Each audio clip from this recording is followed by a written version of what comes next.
Төз эфирде Ала Туалаев программасын улантабыз. Студияда Амантур Төрөбаев. Саламатсызбы. Президент Садыр Жапаров азыркы кыргыз мамлекеттүүлүгүн түптөгөн аталар жөнүндө жарлыгы чыкты. Анын максаты азыркы кыргыз мамлекеттүүлүгүн калыптанышына жана өнүгүшүнө көрүнүктүү инсандардын сиңирген эмгегин жана ролун таануу болуп эсептелет. Дал ушул темада кеп калабыз. Бул үчүн берүүбүзгө Кыргыздын белгилүү Мурас фондунун башкармалыгынын төрагасы, тарых илимдеринин кандидаты профессор Кыяз Молдокасымов чакырганбыз. Кыяз Атарович, саламатсызбы?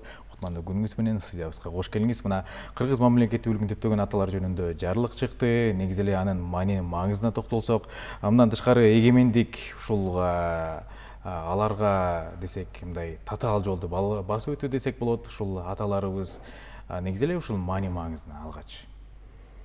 Эми быйылкы жыл өзгөчө жыл.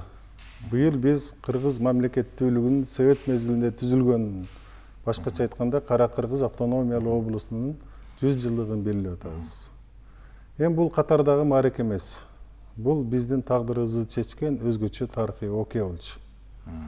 Эгерде 1924 жылы биздин ошол мамлекет түптөгөн президенттин жарлыгында дагы баса белгиленген Абдыкерим Сыдыков, Жусуп Абдрахманов, Иманалы Айдарбеков, Ишеналы Арабаев, Абдыкадыр Орозбековдор болбогондо, жана алардын тегерегиндеги кыргыздын белгилүү инсандары болбогондо, биздин бүгүнкү эгемендүү мамлекетибиз бар белеби, боло эле, жок болобу деген маселе да коюлат.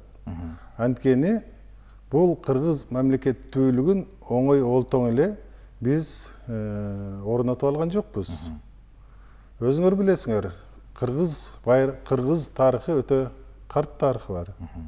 3000 жылдык тарыхы бар. Кытайлардын акыркы изилдеп тапкан маалыматтарына караганда, Пекиндеги Коомдук илимдер академиясынын профессору Ю Тайшандын бышыктоосундагы маалымат боюнча 3000 жыл мурда кыргыздар тарыхта жазылган эл. Андан мурункусу улана берет. Кыргыздар бир нече жолу өзүнүн мамлекеттүүлүгүн курган. Барсбектин заманында курган, ал мезгилде эң күчтүү каган Барсбек деп кыргыздын каганаты менен кошуна мамлекеттердин баардыгы эсептешип турган. Аны бүгүнкү күндөгү ошол мезгилде ташка чегилген жазмалар бышыктайт. Андан кийин 840-жылы кыргыз улуу каганатын түзгөн. Улуу каганатын түзгөндө ошол мезгилде кошуна Кытай эли кыргыздан көп нерсе үйрөнөбүз деп аракет кылышкан, жардам сурап турушкан. Анан ошондой улуу мамлекетти курган карт тарыхы бар эл 1917-жылдагы революциядан кийин мамлекети жок болуу коркунучунда калган. Ага чейин деле мына эркиндик күрөштөрүнө чыкты. Эң акыркы эркиндик азаттык күрөшү 1916-жыл. Бул баягы оторчулар келип, кыргыз жерин тартып алып, кыргыз жеринде кыргыздар өздөрүнүн укугу жок. Ошол мезгилде Шабдан Баатырдын 1905-жылы жазган ушул Россия империясынын министрлер советинин төрагасы Столыпинге жазган катында, петициясында дагы айтып атат. Дин жагынан, жер жагынан, башка биздин элдик башка бир маселелер жагынан кыргыздар ушунчалык укуктары тепселенген, биз укуксуз элбиз деп. 16-жылы ошонун уландысы болуп, бүт жерлерин тартып алган, акыркы баягы айласы кеткенде азаттык күрөшкө чыгып, анда канчалаган кыргынга учураган. Өз жериңде өзүң жашабасың деген кыргыз эли кайсы жерде көтөрүлүш болсо, ошол жерден таптакыр көчүрүлүп, бир дагы кыргыз жашабасын деген, Ысык көлдүн жээгиндеги жерлерге кыргыз жашабасын деген жарлыктар чыккан. Мына 1916-жылдын 16 октябрында Түркистан генерал губернаторунун кеңешмесинде ошондой чечим чыккан. Ысык көлдүн тегерегинде бир дагы кыргыз жашабасын деп. Эми элестеткиле, ошондой баягы абалда. Андан кийин кыргын азаттык үчүн күрөштө кыргынга кагылып атат, кандар төгүлүп атат. 100 миңге жакын биздин кыргыздар кыргынга учуруп атат.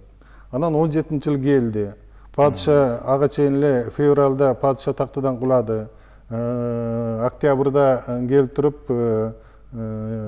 большевиктер партиясы бийликке келди. Бийликке келгенде жана декларациясын чыгарды, ар бири өздөрүнүн өз алдынчалыкка ээ болуу укугу боюнча декларациясын чыгарды, бирок ал декларация кагаз жүзүндө эле болду. Өздөрүнүн мамлекетин курууга аракеттер болду, бирок ал мезгилде кыргыздарга кандай мүмкүнчүлүк берилген жок. 1917 жылдан баштап 24 жылга чейин 7 жыл бою ошол мезгилде кыргыздын алгачкы ушул жарлыкта белгиленген мыкты инсандары биз мамлекеттүүлүгүбүздү курушубуз керек.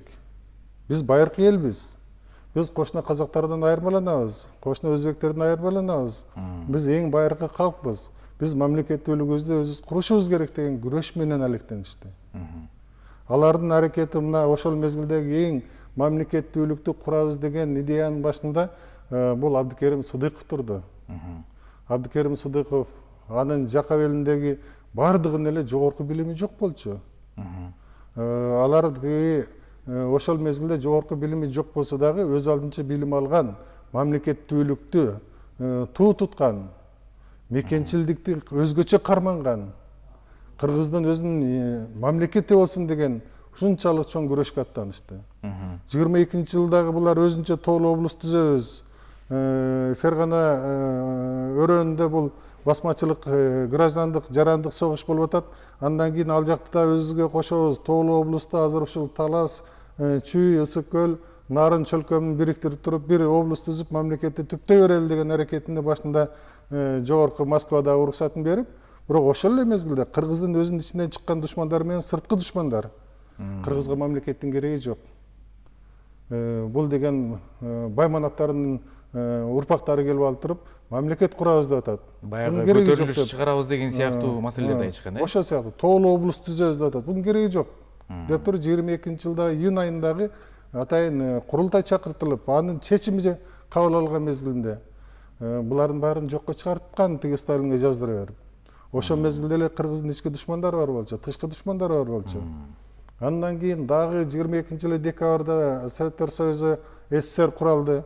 СССРден кийин эми биз дагы ошонун курамына кирген өзүнчө бир мамлекетти курабыз деген күрөш менен аракет кылышты, бирок бул дагы дароо чечилген жок. Канча жолу маселелерди койду. Канча жолу ушул Абдыкерим Сыдыков, Жусуп Абдрахманов акыркы жолу 1924 январда Ташкенттеги чоң жыйында Ишенали Арабаев кыргыздын өзүнүн мамлекеттүүлүгү болуш керек. Эмне себептен күн тартибине ушул маселени койбойсуңар дегенде 12 маселеге ошо кыргыздын мамлекеттүүлүгү жөнүндө маселени киргизишпей койгон. Ишенали Арабаевдин чыгып ушунчалык күйүп сүйлөгөн сөздөрүн алар эч кандай итибарга алган эмес. Ошондой баягы улам булам баягы күрөш менен Сталинге жазылган каттар аркылуу, башка аракеттер аркылуу ушунчалык күрөш менен акырында келип отуруп туруп 24-жылы 14 октябрда Кара Кыргыз автономиялуу облусу ушул РСФСРдын курамында чечилип атат.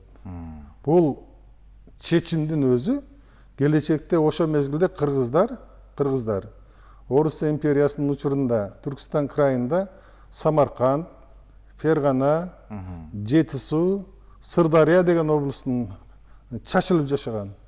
Улуттун бирдиктүү чек арасы жок болчу. Мамлекеттин эң бир түзүлгөндөгү чоң бир тарыхый нерсеси бул чек ара аныкталып атат. Чек аранын ичиндеги кыргыз деген эл, 3000 жылдык тарыхы бар кыргыз деген эл бир мамлекеттин курамында өзүнчө биригип атат, улут биригип атат. Мына ушулардын баардыгында албетте Абдыкерим Сыдыков жана ошол мезгилде жап-жаш болуп 23 жаштагы Жусуп Абдрахманов туруп атат. Иманалы Айдарбеков Репковдун төрагасы болуп атат. Ал убакта Иманалы Айдарбеков дагы, Абдыкерим Сыдыков дагы, Жусуп Абдрахманов дагы мына Жети суу облусунда ал жерде аткаруу комитетинин төрагасы, ошол жердеги уездердин жетекчилигине чейин өскөн, бизге ушул жашообуз жетишет. Мындан ары күрөштү эмне кылабыз деп коюп эле кол силтеп кое турган деле мезгил болчу. Бирок ал өзүнүн бийлигине манчыркап ал жерде отургусу келбей, кыргыздар өзүнүн мамлекетин куруш керек деп туруп күрөшүп анан ошого жетип атпайбы? Бул Кара Кыргыз автономиялуу облусу түзүлгөндөн кийин дагы күрөш уланган.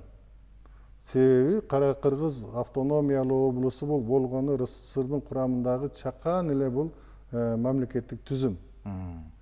Ошондон кийин жана Москвадан атайын эч Кыргызстандын жытын билбеген, Кыргызстан жөнүндө түшүнүгү жок адамдарды бул жака жетекчи кылып жиберип атат. Алар келип алып туруп бул жактагы жанакындай бири-бири менен карама каршы күрөшкөн эки группаны ого бетер кагыштырып, кагыштырдагы бөлүп жардагы башкара бер деген саясат менен башкара баштаган. Ошондо жана биздин жаңы мамлекет түптөгөн 30 адам Сталинге кат жазып атат. 30 жылдардын каты деп бекерден айтылбайт. Бул деген азыркы бизге келген башкаруучулардын баардыгы кыргыздын менталитетин билбейт. Бул жердеги ушунчалык баягы абалды курчутуп жиберди. Бул жерди жакшы билген, башкарганды билген башка жетекчи керек. Кыргыздын келечек тагдырын ойлоп, автономиялуу облустан союздук республика, автономиялуу облус бололу, андан кийин союздук республикага айланалы деген каттарын тынымсыз топтолуп дагы жазып атышты. Анан Жусуп Абдрахманов өзү жеке дагы жазып атты. Демек 24-жылдан кийин дагы бул союздук республика өсүп жетиш үчүн өтө көп күрөш жүргөн. Эгерде ошол мезгилде ички жана сырткы душмандардын эркине койгондо Кыргызстан экиге бөлүнмөк. Түштүгү мурдагыдай эле Фергана облусунда калмак, түндүгү Жетис облусунда калмак. Чек ара аныкталмак эмес, улут бирикмек эмес, биз мамлекети жок элдин катарына калмакпыз. Баягы чачыранды бойдон эле. Мурункудай чачыран боюнча калмакпыз. Мына ошолордун башында, ошол мамлекетти куруунун башында Абдыкерим Сыдыков, Жусуп Абдрахманов жаш болсо дагы, Иманалы Айдарбеков, Ишеналы Арабаев, Абдыкадыр Оразбековдор, мына ошолор туруп атпайбы? Ошон үчүн жанагы мамлекетти түптөөчү аталар деп туруп бекеринен аталган жок. Буну жанагы биз 100 жылдыкты белгилеп атканда, анын ичинде дагы ушундай күрөшүп отуруп туруп, ошондой бир ийгиликке, ошондой бир мамлекетке жеттик, мамлекеттүүлүккө ээ болдук деген дагы бир ошол жарлыкты андан ары күчөтүү үчүн бул жаңы жарлык чыгып атат. Мына ошон үчүн мына 24-жылы Кара Кыргыз автономиялуу облусу болду. Андан кийин 25-жылы казактар өздөрүнүн аталышын алышты. Мурда алар Кыргыз АСР деп аталып калган да.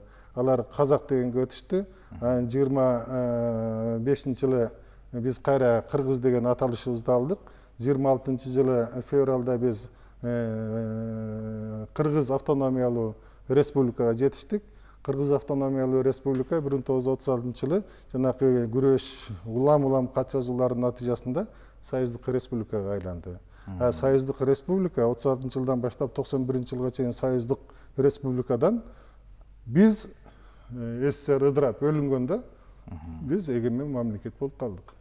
Демек биздин алгачкы 24-жылдагы 14-жылдагы октябрь Кара Кыргыз автономиялуу облус бул эгемендүү өлкөбүздүн башаты, түптөлүшү деп дагы эсептесек болот.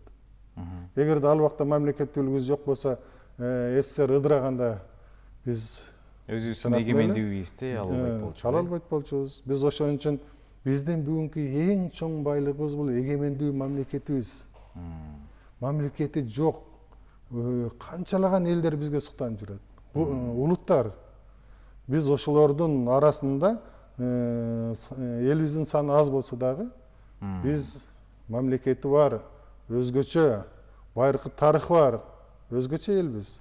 Ошон үчүн ар бир кыргыз мамлекет кантип түптөлдү, мамлекет түптөлгөндө анын башында кимдер турду? Ошондой эле ар бир жараныбыз ушул мамлекетке салым кошушу зарыл десек. Албетте. Албетте. Кайсатарович, ошондой эле карт тарых деп жакшы белгилеп өттүңүз. Ушул карт тарых кылчайып карай турган болсок, татаал жолду басып өттү. Ошол эле учурда ушул тарыхтан кандай сабак алсак болот артка кылчайып? Тарых бул тарыхтын эң негизги вазифасы бул адамдарга өткөндөгү кетирген катачылыктарын ушундай бир кайрадан ошону терең анализдеп отуруп туруп, келечек жолдо адашпай турган жолду көргөзө турган өзгөчө сыймыктуу өзүнчө чоң бир предмет. Ошондой эле тарыхты эмне үчүн керек деп Осмоналы Сыдык өзүнүн китебинде жазып атканда, тарых бул дейт ар бир жаштын жүрөгүн жалындатып күйгүзүп туруучу чоң курал дейт. Тарых дейт бул баягы бүгүн биз мына карт тарыхыбыз бар, ошого сыймыктанабыз бир эсептен. Экинчиден ошонун баркына жете албай атканыбыз белгилүү. Себеби биздеги карт тарых бар, ар кайсы жактан өзүнүн тарыхын изилдеп, биздегидей тереңдете албаган көп эл бар да. Биз ошон үчүн биз тарыхтан өткөндөн сабак алып, анан өткөндөгү сыймыктуу учурларыбыздан биз өзүбүзгө азык алып, анан келечекти көздөй, артыбызды эле кылчактай бербей, келечегибизге ишенимдүү кадам баса турган өзгөчө жолду көргөзүп берет да.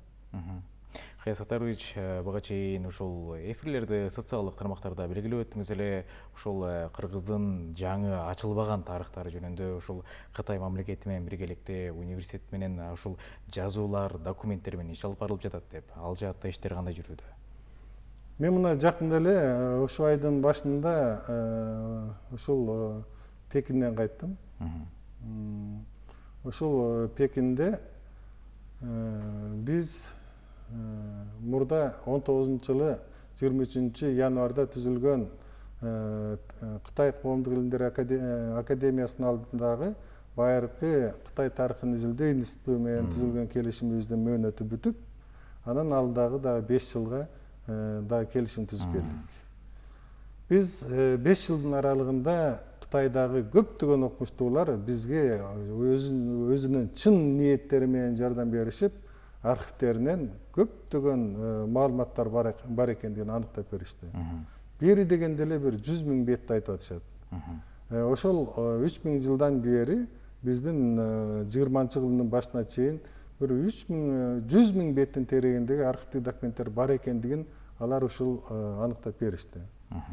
Эми ал архивдик документтерди буюрса четинен биз сатып алып, анан Кыргызстанга алып келүү жагынан мына аракетибиз башталган. Эми ошол табылган архивдик документтерди биринчи кезекте сатып алып Кыргызстанга алып келүү, экинчи кезекте адистерди даярдап, ошол документтердеги кыргыз тарыхы тууралуу эң мыкты маалыматтарды кыргыз тилинде которуп элге жеткирүү. Биз ошол 100 000 беттик архивдик документтердин ичинен 35 000 беттин терегиндеги манжур тилиндеги архивдик документтерди биз сатып алдык. 5 жылдын аралыгында мына биз ошол келишимдин негизинде манжур тилин билген бизде Кыргызстанда бир дагы адис жок болчу. Ошол Кытай, байыркы Кытай тарых изилдөө институтунун жардамы менен түзүлгөн келишимдин натыйжасында биз жок дегенде бир адис даярдап алдык. Эгерде жаштардын ошол байыркы Кытай тарыхын үйрөнөбүз, байыркы Кытай тилин үйрөнөбүз, иероглифтерди үйрөнөбүз деген жаштар чыкканда, биз эмгичекте дагы бир 5-6 тарыхчыны даярдап чыкканга мүмкүнчүлүгүбүз бар эле. Бирок тилекке каршы биз мына жаштардын арасынан ошондой ынтызарлуу жаштарды таба албай атканыбыз өкүнүчтүү. Азыр мына Абдыжапар уулу Канатбек деген биздин мыкты, өзү убагында Кытайдан да окуп келген, Манас университетине Кытай тилинен сабак берип аткан биздин жаш, келечектүү, мыкты адисибиз ушул манжур тилин үйрөнүп, Пекинде ушул өзүнүн магистрлик диссертациясын ийгиликтүү жактады. Азыр мына докторантурага өттү. Кытайдагы мына Редми деп коет, же болбосо Кытай элдик университет дүйнөдө байыркы Кытай тилин, монгол тилин, манжур тилин, ошол тилдерди үйрөтүүдөгү эң күчтүү университет. Мына ошо эң күчтүү университетке ал докторантурага өттү. Бул өзү мурда кесиби тарыхчы болбогондуктан азыр ошол жерден өзүнүн кесибин дагы тереңдетип, дагы тилдерди андан ары үйрөнүүгө мына жаңы кадам менен баштап атат. Ал ошол 35 000 беттен турган манжур тилиндеги архивдик документтерди бир сыйра окуп, анан ошонун мазмунун азыр жакшынакай алып туруп өзүнүн каталог түзүп атат. Анан ошол учурдан пайдаланып мен айтышым керек, мына президенттин эл үмүтү деген стипендиясын ошону сунуш кылганбыз. Биз бул деген байыркы Кытай тилин үйрөнүү өтө татаал, манжур тилин үйрөнүү өтө татаал. Ал жакта Пекинде жашоо өтө кымбат. Жаш адистерди колдоо үчүн эл үмүтүн Канат Абдыжапар уулуна берилсин деген биз өзүбүздүн сунушубуз менен Билим берүү министрлигине кайрылдык элек. Бирок Билим берүү министрлиги бул Пекиндеги университет дүйнөдөгү 100 университеттердин тизмесине кирбейт экен, биз аны кошо албайбыз деп өзүнүн жообун айтты. Мен биздин президентибизге кат жазып кайрылдым. Ушундай биздин тарыхыбызды терең изилдеп үйрөнө турган адистердин жоктугуна байланыштуу Кытайда докторантурага окуп аткан Канатбек Абдыжапар уулуна эл үмүтү деген стипендияны берүүгө өзүңүз көмөктөшүңүз. Себеби Пекинде жашоого квартира өтө кымбат. Пекинде жөнөкөй тамак аш, ал жерде айдан айга жашаш кыйын. Мына ошолордун баардыгын биз мына изилдөө иштеринде ал жактан мындай бир шарт түзүлбөсө, жаштар эртең эле бизнеске кетип калат. Анысы деле биздин Болот Аймыракулов деген жигитибиз эски Кытай тилин билип, бир нече китептерди которгон мыкты жигитибиз бүгүнкү күндө Кыргызстанда жакшынакай шарт болбогондугу үчүн азыр Москвага кайра соода сатык боюнча өзүнүн коммерциялык иштери менен жүрөт. Ушундай адистерди кармап калышыбыз зарыл, Мисалы үчүн Казакстанда эски Кытай тилин билген же манжур тилин билген казак болсо, ал мейли Кытайда болобу, мейли Монголияда болобу чакырып, жакшынакай жашай турган үй шартын түзүп берип, ага чоң маяна берип, мына бул жакта иштетип атышат Казакстанда. А биз жанакы болот азыр эми Кыргызстанда мына 5 манжа толбойт. Мурунку эски Кытай тилин билген бир 3 бар эле, ал 3 тең азыр илимден алыстап кетти. Азыр бизде Канат Абдыжапаров уулу, анан кийин Болот Аймыракулов экөө эле. Ошолорду биз алтын фондто кылтырып алып келип туруп, мамлекет ошолорго шартты түзүп берсе, биз Кытайдан жанагы сатып ала турган архивдик документтердин баардыгын мына ошо экөө которот. А булардын артынан дагы керек болсо 5-6 мына жаңы келишимибиз боюнча дагы 5-6 адисти даярдап алганга мамлекет кийлигишпесе, бир адамдын, бир фонддун же болбосо күчү жетпейт экен. Азыр биз буюрса мына сатылып алынган 35 000 беттик архивдик документти Канат Абдыжапаров уулу четинен жанагы биринчи тактап, андан кийин ошол жерден четинен которуп баштайт. Уже баштап атат. Себеби мына магистрлик диссертациясында аны уже бир нечесин которуп пайдаланды. Мына ошондой бизде бүгүнкү күндө адис таңкыстыгы бар. Албетте биз эгерде карт тарыхыбызды жакшылап, окуп, үйрөнүп, анан биздин мына ата бабаларыбыз түптөгөн мамлекеттүүлүгүбүздүн келечегинде жакшынакай тарыхты жазып, жалпы элди шыктандыра турган болсок, эң биринчиден биз бир эле эски Кытай тилин эмес, керек болсо эски монгол тилин билген, эски ушул Иран, араб жана башка тилдердеги бир нече адистиктерди биз даярдаганга киришишибиз керек. Бул ансыз биздин тарыхыбыз, ачыгын айтышыбыз керек, өтө терең изилденбейт бүгүнкү мүмкүнчүлүгүбүз менен. Ошон үчүн мына Кытай тарыхчыларыбызга мен өзгөчө ыраазымын. Өткөндө биз кол коюшуп атканда дагы өтө жакшы өздөрүнүн биз көмөк көргөзөбүз деп. Анан ушул келишим түзгөндөн бери эле Кытай улутундагы бери дегенде бир 10дон ашык жаш тарыхчыны кыргыз тарыхы боюнча адистикке даярдап атышат өздөрүнүн. Анан кийин ал жерде иштеген байыркы Кытай тарыхын изилдөө институтундагы иштеген бир 20дай тарыхчы ар бири бирден изилдеп, өздөрүнүн мезгили боюнча бирден 3кө чейин бир макалалар жазды. Азыр бир чоң жыйнак кыргыз тилине которулуп атат. Ошо чоң жыйнак буюрса быйыл жарык көрсө, ошонун ичиндеги ошо Кытайдагы кыргыз тарыхына байланыштуу архивдик документтердеги Кытай адистеринин изилдөөсүндөгү ошол жыйнак колго тиет. Ал буюрса которулуп атат. Мына президент өткөн жылы бизге аз болсо да каражат бөлүп берген, ошону эптеп, үнөмдөп пайдаланып, бүгүнкү күнгө чейин келип атабыз. Бирок бул салыштырмалуу Казакстанда тарыхка бөлүнгөн каражаттын 100дөн 1 гана бөлүгү берилди да бизге, мындайча айтканда. Анткени болсо изилдөөнүн жыйынтыгы менен дагы ачыла элек көптөгөн сырлар ачылышы мүмкүн, кыргыз тарыхы жөнүндө. Өтө көп. Себеби буга чейинки белгисиз архивдик документтер дагы эле бар Кытайда. Дагы археологиялык изилдөөлөрдүн натыйжасында жаңы бир жазмалар табылып атат Кытайдачы. Алардын ичинен көп нерсе чыгышы мүмкүн. Ошон үчүн биз мындай тарыхты изилдөөнүн бир комплекстүү бир программасын негиздеп алып туруп, анан ошонун арты менен биз изилдөөбүздү дагы кичине жигердүү өнүктүрүшүбүз керек да. Маселе ошондон. Кайыз агай, сизге чоң ырайчылык билдиребиз. Эфирибизге келип, ушул кыргыз мамлекеттүүлүгүн түптөгөн аталар жөнүндө кеңири маалымат бергениңизге, негизи эле кыргыз тарыхы жөнүндө айтып бергениңизге ырайчылык билдиребиз. Сизге ийгиликтерди каалайбыз. Бар болуңуз. Рахмат. Ардактуу телекөрүүчү, Ала Тоо Лайв программасында Мурас фондунун башкармалыгынын төрагасы, тарых илимдеринин кандидаты профессор Кыяз Молдокасымов менен маектештик. Ала Тоо 24 каналынан алыстабаңыз.